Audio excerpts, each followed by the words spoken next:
आता अमरावतीमधून एक धक्कादायक बातमी आहे। अमरावतीच्या वरुडमध्ये आई आणि सावत्र वडिलांनी 16 वर्षीय मुलीला मारहाण करून इलेक्ट्रिक मशीनने तिचं टक्कल केल्याची संतापजनक घटना घडली आहे। सख्खी आई आणि सावत्र वडील मुलीला शारीरिक आणि मानसिक त्रास देत होते। मुलीने याविरोधात आवाज उठवल्यामुळे मुलीला पट्ट्याने मारहाण करत जबरदस्तीने तिचं टक्कल करण्यात आलं। अखेर मुलीने वरुड पोलीस स्टेशन गाठून तक्रार दिली आणि पोलिसांनी आई आणि सावत्र वडिलांच्या विरोधात गुन्हा दाखल केला असून मुलीला शासकीय वसतिगृहात दाखल करण्यात आले आहे।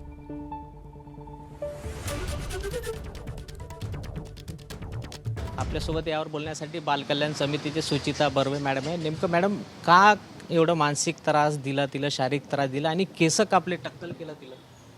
बघा, गावातल्या लोकांना किंवा कुटुंबातल्या आईवडिलांना जे अशिक्षित अगदी आहे त्यांना हे कळत नसते की मी कोणता त्रास देत आहे, मानसिक देत आहे, शारीरिक देत आहे, कोणता देत। त्यांच्या मनात एक असते की मी असं केलं तर ही पोरगी कुठेतरी थांबेल, म्हणून त्यांनी ती कृती केली की ज्यातून तिचे केस पूर्णपणे टक्कल केलं।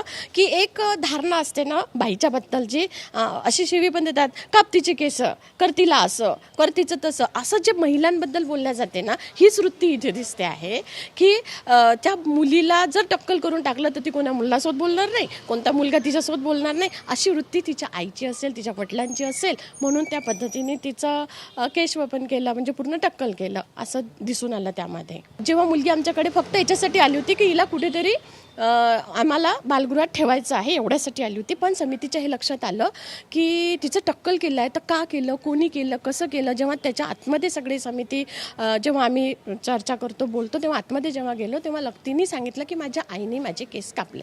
मग किती कापले, छोटेसे कापले होते का, मग तुला राग आला का, किती कसं केलं, याच्या प्रकरणाच्या आतमध्ये जेव्हा गेलो तेव्हा तिने म्हटलं की माझ्या वडिलांनी, जे सावत्र वडील आहेत, आणि आई यांनी मशीनला घेतली आणि त्या मशीनने पूर्ण केस कापले। तेव्हा आम्हाला खूप धक्का बसला की असंही कोणी करू शकतं का, आणि खूप वाईट वाटलं त्या गोष्टीचं। संवाद साधला जेव्हा आम्ही पोलीस स्टेशनसोबत, तेव्हा सरांनी म्हटलं की हो आमच्याकडे आलेलं आहे, तर आम्ही त्याची प्रोसेसच करत आहोत। तर मग त्याच्यावर गुन्हा दाखल वगैरे झाला आता, आणि सध्या मग मुलगी आमच्याकडे आहे, बालगृहामध्ये छान आहे, तिच्या पुनर्वसन आणि या सगळ्या प्रोसेसमध्ये आम्ही काम करत आहे। एबीपी माझा, उघडा डोळे बघा नीट।